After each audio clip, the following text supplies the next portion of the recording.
अस्सलाम वालेकुम viewers.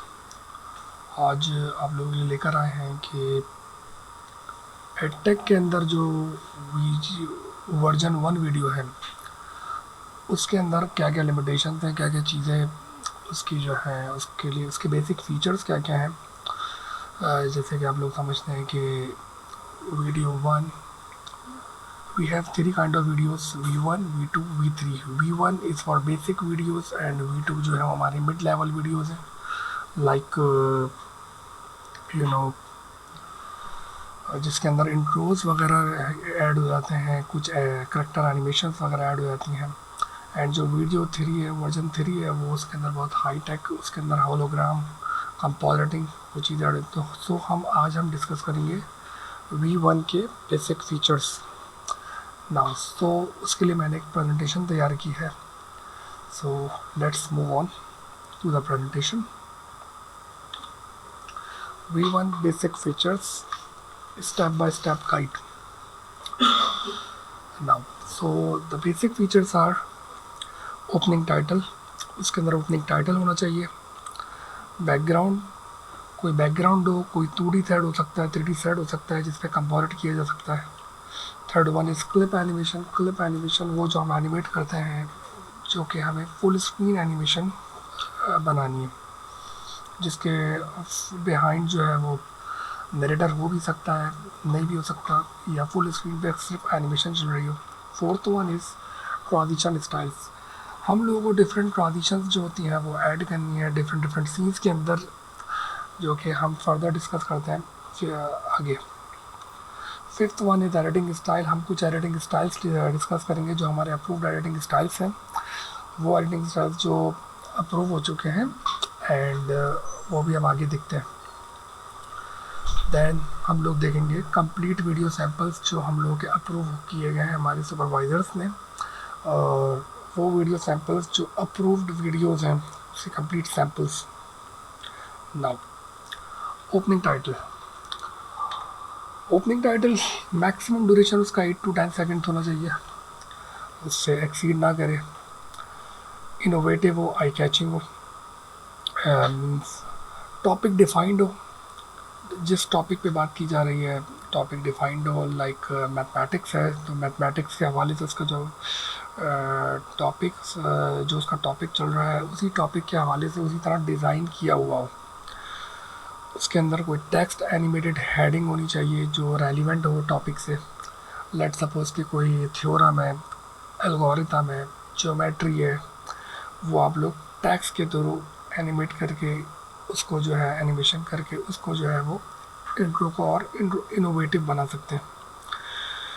Use only topic related images, videos and clip arts. अगर आप कोई इमेजेस या वीडियोस या कोई क्लिप आर्ट यूज़ करते हैं स्टॉक इमेज वगैरह की वेबसाइट्स के से, सो मेक श्योर कर लें कि वो टॉपिक रिलेटेड हो, वो इमेज जो हो वो टॉपिक रिलेटेड हो, वीडियोज़ हो और क्लिप आर्ट्स जो है उसके टॉपिक से रिलेट करते हो।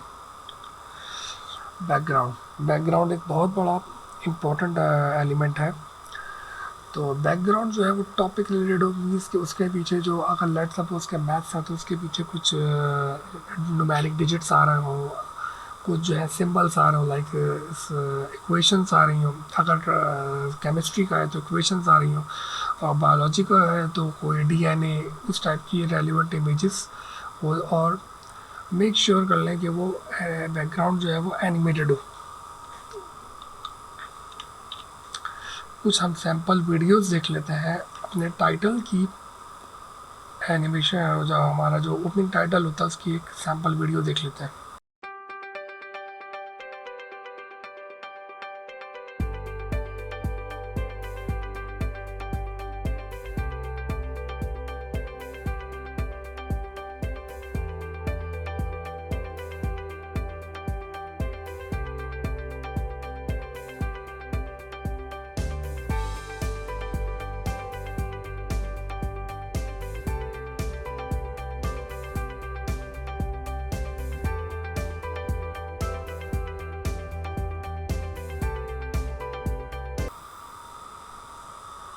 सो ये थी हमारी sample video for the opening title.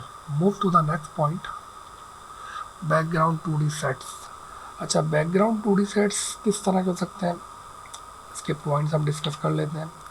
Virtual set हो सकता है, may be use either 2D हो सकता है, 3D हो सकता है। नैरेटर जो होता है वो आपका हाफ शूट भी हो सकता है, फुल शूट भी हो सकता है। आपके सेट के जो है वो बिहाइंड भी हो सकता है, फ्रंट भी हो सकता है, सेंटर में भी हो सकता है, लेफ्ट और राइट अलाइन दोनों हो सकते हैं। बैकग्राउंड मस्ट बी एनिमेटेड, जो आपका जहाँ पर एप्लीकेबल है। अगर आपका कोई सेट ऐसा है जिसके अंदर कुछ एलिमेंट्स हैं या कुछ जो है वो लेबॉर्ट्री का सीन है, उसके अंदर आप कुछ ना कुछ एनिमेशन दे सकते हैं बैकग्राउंड के अंदर। लाइक अगर एलसीडी उसके ऊपर आ रही है, तो अगर कोई टीवी सेट के ऊपर कोई न्यूज़ रूम है, कोई सेट है, तो उस एलसीडी के अंदर जो है कोई वीडियो, रेलिवेंट वीडियो जो है वो एनिमेट हो सकती है। बैकग्राउंड में भी क्लासरूम, कोई क्लासरूम हो सकती है, लेबॉर्ट्री हो सकती है, लिविंग रूम हो सकता है, लाइक एन ऑफिस हो सकता है, कोई आउटडोर एक्टिविटी हो सकती है, और कोई नेचर रिलेटेड बैकग्राउंड हो सकता है, लाइक इन द जंगल, वही चीज़ related to the topic. Background में include LCD, white board behind narrator, narrator के पीछे जो है वो एलसीडी हो सकती है, वाइट बोर्ड हो सकता है। जहाँ पर रेलिवेंट हो वहाँ पर आपको वीडियो प्ले करनी है, स्टॉक इमेज लगाने हैं, या फिर स्टॉक वीडियो प्ले कर सकते हो, या फिर कोई रेलिवेंट एनिमेशन लगाई जा सकती है। ये कुछ हमारे सैम्पल सेट्स हैं। लेट्स सपोज ये सैम्पल सेट्स हैं, इसके अंदर जो है फुल शूट नरेटर लिया गया है। इसमें नरेटर जो है वो राइट अलाइन हुआ है।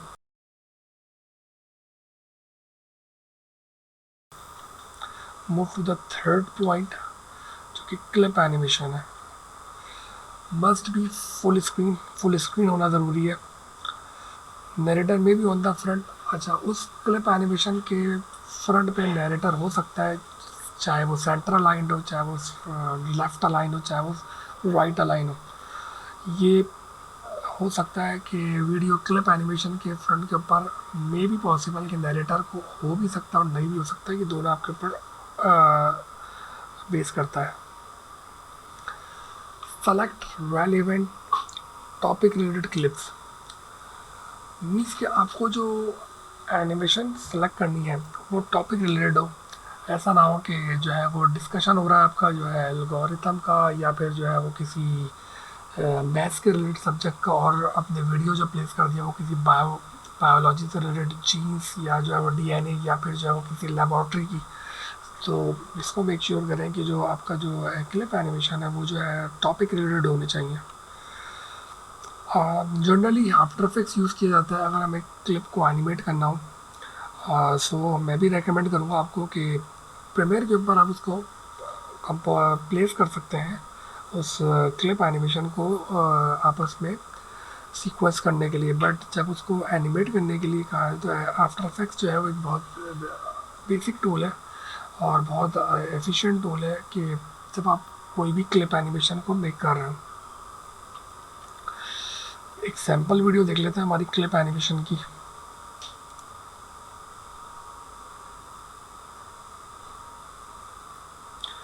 लेट्स सपोज ये हमारा फुल स्क्रीन क्लिप एनिमेशन था। सारी गाड़ी ड्राइव हो रही है, साइकिल, इसमें ट्रांजिशन अप्लाई भी हुई है साथ साथ।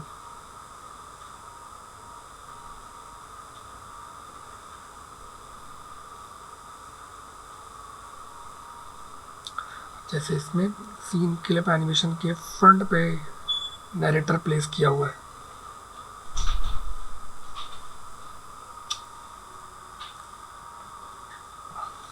लेट्स सपोज कि अगर ये सीन देखा जाए तो इसके अंदर फुल क्लिप एनिमेशन है और नरेटर मे बी प्लेस और नॉट।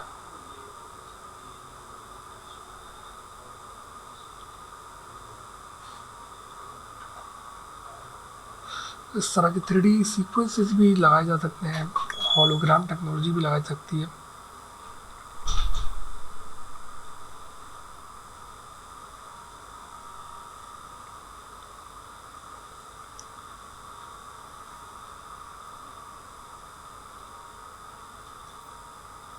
सो ये हमारी सैम्पल वीडियो थी क्लिप एनिमेशन की। अब हम जो है मूव करते हैं फिफ्थ पार्ट के ऊपर हमारे कुछ ट्रांजिशन स्टाइल्स हैं हमारे पास, कि हम किस किस तरह की ट्रांजिशन हम लगा अप्लाई कर सकते हैं दो सीन्स के भी बिटवीन जो है इन बिटवीन। सो इसको भी देख लेते हैं।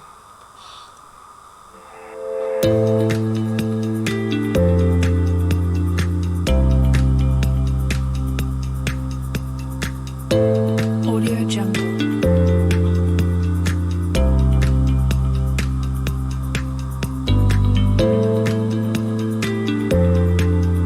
Audio Jungle.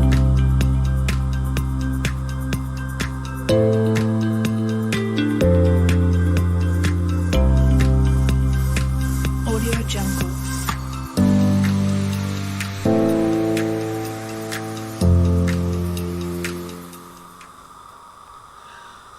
सो जैसे आपने देखा कि इसमें various kind of transition styles थे जो कि आप अप्लाई कर सकते हैं ईज़िली अपने दो फ्रेम्स को, दो फुटेजेस के बीच में। ये कुछ ट्रांजिशन स्टाइल्स थे, ये एक सैम्पल स्टाइल दिए गए हैं। आप चाहें तो इसके अलावा भी अपनी भी ट्रांजिशंस या आफ्टर इफेक्ट्स की जो बेसिक ट्रांजिशंस है, कुछ प्रीमियर की बेसिक ट्रांजिशंस आप वो भी अप्लाई कर सकते हैं, doesn't matter.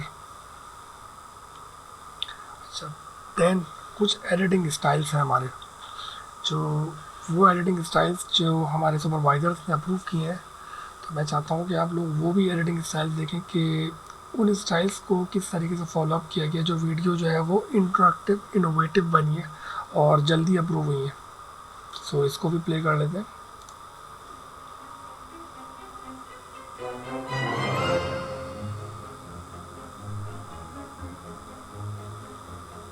Hello everyone, welcome to a whole new series of video lessons. Curious about what they will entail? Well, before I reveal today's topic, how about you think over this idea a bit? Imagine you are going on a trip with your family and the car wouldn't start. What would you do now? Definitely check if it has enough fuel. Perhaps check if the battery inside the car is working. What does that tell us? Well, we basically just need to make sure that the car's internal system is all fully functional. So, just like that, अब जैसे all आपने living देखा होगा कि things इसके also अंदर possess an inner, narrator really को intricate system. Zoom in zoom out A किया set गया of है processes ट्रांजिशंस के that साथ। define how that organism goes about its life. Any idea what these internal processes are called? Yes, metabolism. And I hope you also remember that metabolism means breaking down large molecules into smaller ones or building large molecules from smaller ones इधर inside footages different 3D cells. Footages लगा दी गई So, हैं। at any given time, cells, which are the units of life, would always require some materials to work with. But how do our bodies even get these materials? Especially when, they are not always present in enough quantities inside the body. This means that every इस तरह की आप organism needs transitions a लगा सकते system हैं। through which they can take the molecules from the outside when necessary. And when these are not needed, they can just release them back out. Now, one way of moving these molecules is through diffusion, which simply means moving things from a region of higher concentration इस तरह से आप to that elements को of lower one. या tax This को type align of कर सकते हैं। movement is easily carried out in unicellular and simple multicellular organisms because their cells are her so cheese close देखिए to animated each है। other and to their environment. Due to this direct contact, diffusion of molecules happens easily. But what about complex multicellular organisms? Like us humans, we know our cells cannot always make close contact with the outside. And that's why diffusion alone will not be able to meet all our needs.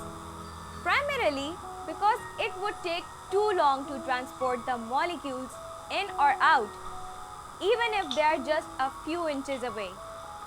And that's why complex bodies like ours, most of the animals, labelling के लिए some tax use plants किया सकता है। need a Plants की comprehensive labeling हो रही है। system for the transport of materials. यहाँ देखे फुटेजेस लगा दी गई हैं। So, let's start this incredible journey by discussing the transport mechanisms in plants.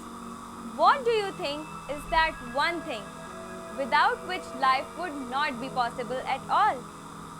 Recall that quote that says, life exists wherever there is water. अब देखें water का All जिक्र हुआ तो वाटर organisms, की be it वाटरफॉल दिखाएगी। animals, plants, and all other living things need water. Be it salty or fresh, hot or cold, lots of it or only some. Water is simply just necessary for life. Each cell of a plant's body needs it for performing metabolism and other cellular activities. And that's not all. Water is an absolute necessity for photosynthesis, turgor, and for regulating the internal temperature of plants' bodies too. So, now that we've established that water is super important for plants, here comes the big question. How do they get this water? Now, if you look at land plants, you can easily tell that they get their desired water and minerals from the soil. But how exactly does that happen? Which part of plant is going to help pull it out from the soil? We need details. So, listen up friends. Now, we are getting to the root of the matter. And let me tell you, no matter how tall or short, big or small a plant is, they all depend on their roots for their water uptake. These roots take the water up and then from there it is transported to the other parts of the plants like these flowers, the stems and the leaves. The xylem tissues are like the plumbing system of a plant. They यहाँ are 3D the use ones किया गया है। that take the water and minerals from the roots to all other parts of the plant, including the leaves, where via photosynthesis, the plant's meal prep is done. And well, all plant's parts, the stems, roots, flowers need this food. So, from the leaves, another transport system is responsible for distributing this food to all these parts. This remarkable job is performed by the phloem tissues. But what exactly are these xylem and phloem tissues? Well, they are actually called the complex vascular tissues present in most but not all land plants. Xylem contains vessel elements and tracheids. Phloem, on the other hand, contains sieve tube cells and companion cells. Have a look at these two rather curious looking land plants right here. They are called mosses and liverworts. These two don't have this sophisticated pipeline system. But even then, they get by. Alright, now go ahead and take some time to reflect so you can come back ready to take on the world of plant transport. सो आप लोगों ने देखी कुछ editing styles थे जिसमें transitions लगाई गई थी, कुछ जगह पे एलिमेंट्स यूज़ किए गए थे, कुछ जगह पे सेट्स यूज़ किए गए थे, कहीं कहीं पर जो है वो नरेटर जो है वो जूम इन जूम आउट हो रहा था। तो ये हम लोगों की एक बहुत आइडियल एडिटिंग टेक्निक है कि अगर आप इस स्टाइल को अडॉप्ट करेंगे तो आप लोगों का जो प्रोजेक्ट है वो बहुत जल्द अप्रूव होगा और जल्दी क्लियर होगा।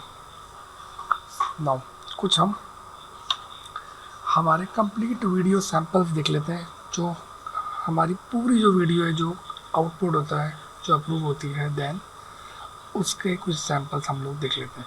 So video 1, let's set play. इसमें वो ही इंट्रो यूज़ किया गया है म्यूज़िक के साथ, locomotion of bacteria. All right, my young biologists. By now, we know what a bacteria looks like and how it survives some extreme situations. But What if I told you it had some more structural modifications that help ये it एक move? 2D Yes, set बनाया हुआ है. move. Of course, bacteria don't have wings or legs. Or do they? They have special structures that help them in locomotion. So, they can easily escape if they are met with danger. Why don't we learn about each of these adaptations in अब यहाँ detail? 3D character use किया So गया yes, the prokaryotes are motile beings, and to help make this possible, several bacteria have a unique thin hair-like appendages, as shown here. These are made up of protein called flagellin, which gives them their name flagella. That is easy enough to remember, right?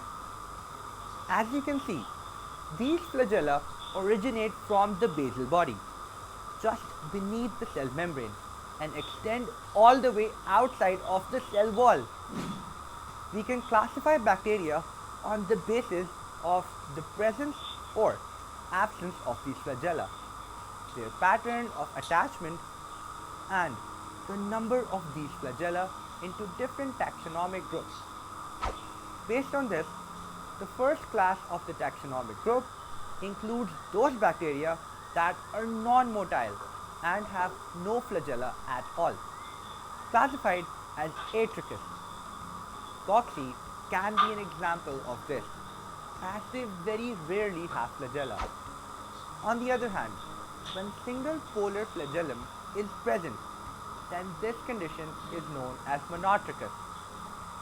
If a tuft of flagella is present only at one pole of bacteria, then these are the Phatricus flagella. Whereas Amphitricus is a condition when the tuft or the bunch of flagella are present at each of the two opposite poles.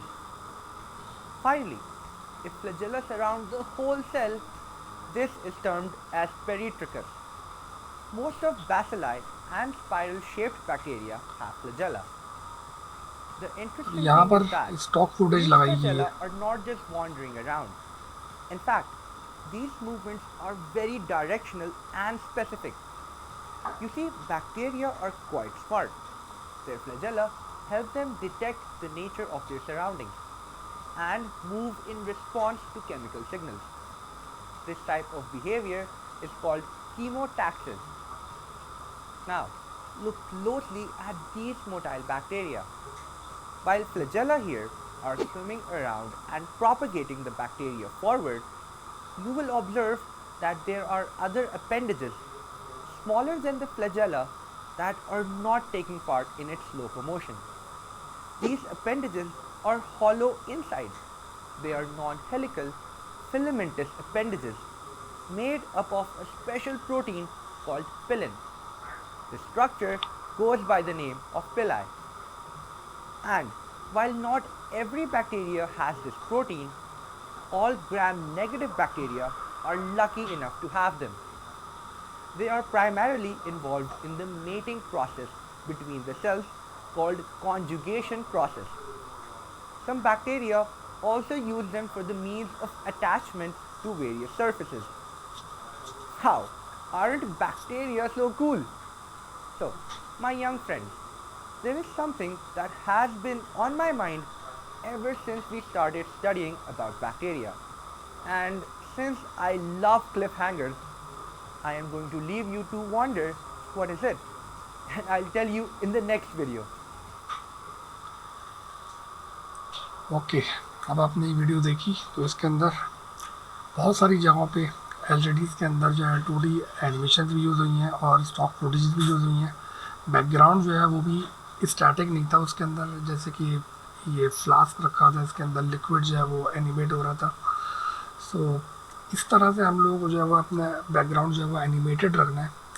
कुछ नहीं तो आपकी जो camera movements ऐसी होनी चाहिए, इसकी वजह से जो है वो आप लोग जो है वो इसको एनिमेटेड रख सकते हैं. सो हम लोग देखते हैं एक वीडियो सैंपल, वीडियो 2. एक दूसरा सैंपल हम लोग देखते हैं. सो इसको प्ले करते हैं. इसके अंदर ये इंट्रो डिफाइन किया गया है डेप्थ के अंदर. Hey everyone, I am really excited to introduce you to our final two kingdoms that we interact with almost every day. But before we look at them, let me first take you to this beautiful garden. I want you to imagine that you're walking in this garden. Just look around and observe what you see. अब इस video के अंदर What जो do you है see here? इन्होंने starting के अंदर एक अच्छा सा That's इंट्रो a दिया है tall स्टॉक tree. फुटेजेस के साथ और देन And जो है look वो at अपना these green set leaves start किया गया है. and these gorgeous colorful flowers. Such fancy designs and sweet fragrances, right? By now, I'm sure you know what we're talking about. What did you guess? Oh yes, it's the Kingdom Plante that makes beautiful gardens, parks and our world a bright and colorful place to live in.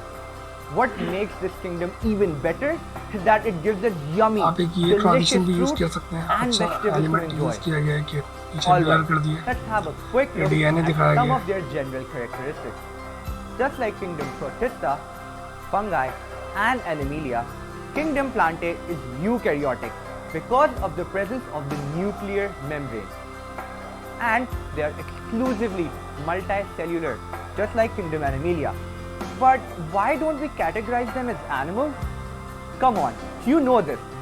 It's because they can prepare their own food. 3D animal की unlike walk animals, cycle लगा दी गई है यहाँ remember? पे. So, you can simply call them autotrophs. Now, do you guys remember this algae from our previous discussion? We saw how much they resemble plants, right? Because of the presence of chlorophyll and cell wall. But they're not placed in Kingdom Plante. यहाँ tag Now, से जो है the उनकी labelling major कर दी reason गई for है this is that plants have multicellular sex organs और एक and cycle can define form कर दिया गया embryos है. during their life cycle, while algae cannot. And that's why mosses, ferns, and flowering plants are included in Kingdom Plante, but algae are placed in Kingdom Protista. Make sense? Alright, so after Kingdom Plante, it's time to meet the final kingdom that's extremely diverse, wonderful, and has the most interactive set of living organisms. Many of them show movements such as running, walking, flying, hopping, swimming, etc. But that's not all. They're all completely different from each other and come in different sizes, shapes, colors, and have different patterns too. Don't they sound amazing in comparison to all the other kingdoms we've discussed? Welcome to Kingdom Animalia, where these dogs, cats, fish, birds, humans, and many other types of animals have their own distinct features, but they also share some common characteristics. All animals are eukaryotic. They have membrane-bound organelles. They have a nuclear envelope and do not have a cell wall. They are multicellular heterotrophs. In short, this means that they cannot produce their own food. That's why they must eat other organisms. Doesn't this remind you of another kingdom? Yup, this is very similar to Kingdom Fungi. But unlike fungi, animals ingest their food, which means simply taking it in and digesting it. Is that confusing? Okay, imagine this. You are eating this yummy big burger through your mouth. Now, this food enters your body. It is digested in specialized organs such as intestines. Got it? That's how it works. Congratulations! We've covered the last two kingdoms. We are done exploring our 5 amazing and diverse kingdoms. I'm sure you can now easily differentiate between these kingdoms. Take a look at this table.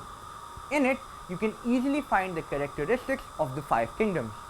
So, take a look at this table and answer this.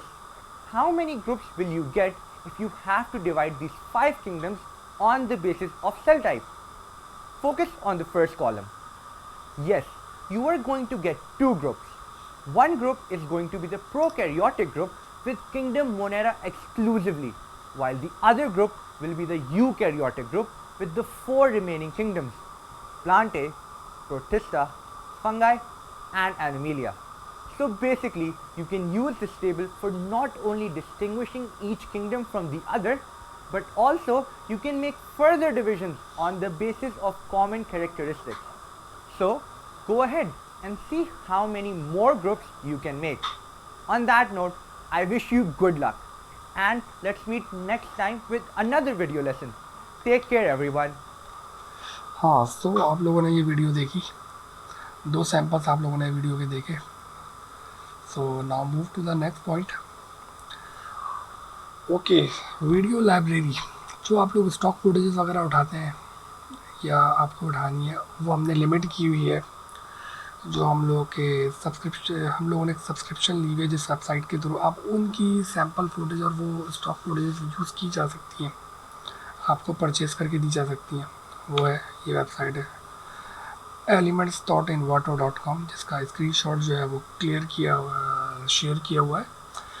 Chemistry laboratory का एक screenshot share किया हुआ है. इसमें बहुत सारे जो आपको प्री डिफाइंड जो है आपके थीम्स मिल जाती हैं, प्री डिफाइंड जो आपके एलिमेंट्स मिल जाते हैं और सैम्पल्स मिल जाते हैं. तो आप यहाँ से अपनी स्टॉक फुटेज वगैरह उठा के यूज़ कर सकते हैं. अच्छा, नाउ कलर कैलकुलेटर. ये जो है कलर की सिलेक्शन के लिए, टेक्स्ट की और हेडलाइंस के डिफरेंट कलर की सिलेक्शन के लिए ये टूल दिया गया है जो हम लोग को यूज़ करना है. इसका लिंक है और ये इसका एक स्क्रीनशॉट शेयर किया हुआ है. सो हम लोग चल के देखते हैं कि इस कलर कैलकुलेटर को यूज़ कैसे किया जाता है.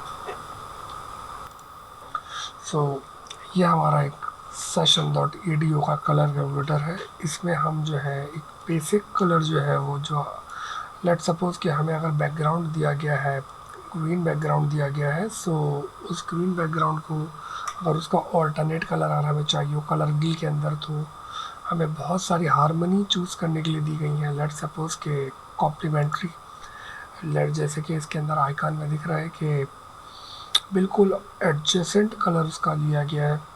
अब अगर मैं अपना बेस कलर को मूव करता भी हूँ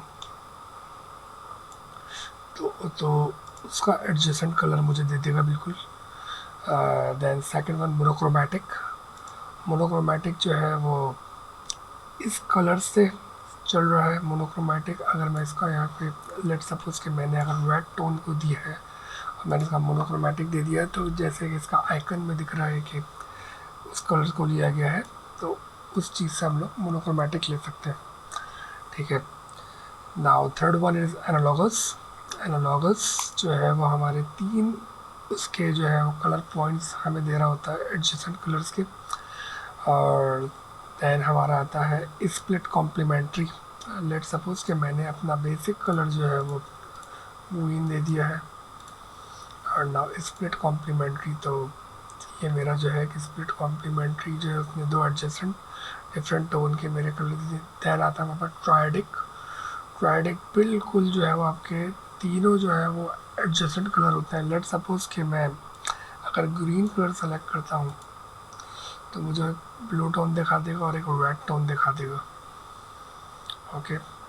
now the fourth one is tetradic. ये 4 एडजेसेंट कलर्स हमें दिखा रहा होता है.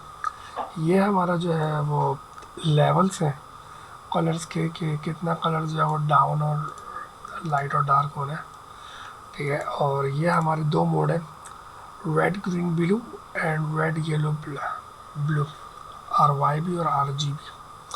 ये हमारे 2 मोड्स हैं. लेट सपोज़ कि मैं अगर RGB मोड में आता हूँ और इसको मैं क्लियर ऑल कर देता हूँ और मैं इसका एक ब्लू कलर सेलेक्ट करता हूँ, अगर मैं इसका ट्रायडिक लेता हूँ तो एक मेरा ग्रीन आ गया, एक मेरा रेड आ गया.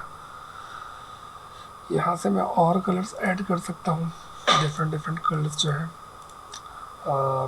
इनके मैं रिजल्ट्स यहाँ से मैं ले सकता हूँ.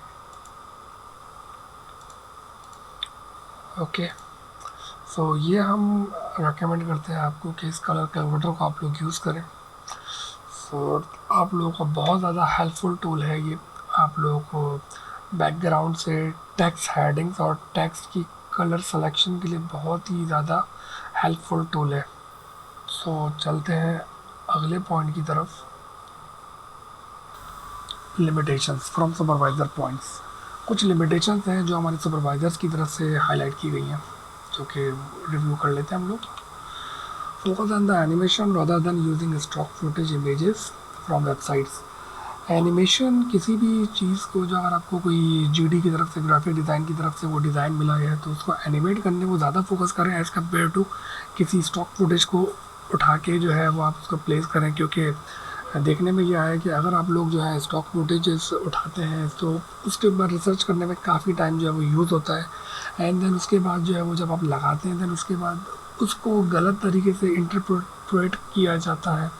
लेट सपोज़ कि आपने किसी साइंस की बात की जा रही है, किसी लेबॉर्ट्री की बात की जा रही है, उसमें कुछ लोग जो है वो लैब कोट पहन के खड़े हुए हैं, बट आपने कोई सीन उठाया जो डॉक्टर्स खड़े हुए हैं लैब कोट वो भी पहनते हैं, बट इंटरप्रेट वो नहीं हो रहा जो होना चाहिए। सो दैट्स वाई फोकस करें एनिमेट करने के ऊपर कि किसी जीडी के डिज़ाइन को एनिमेट करें, ज़्यादा फोकस करें रादर देन किसी फुटेज को उठा के प्लेस करने में या किसी क्लिप आर्ट को उठा के प्लेस करने से ज़्यादा बेहतर है।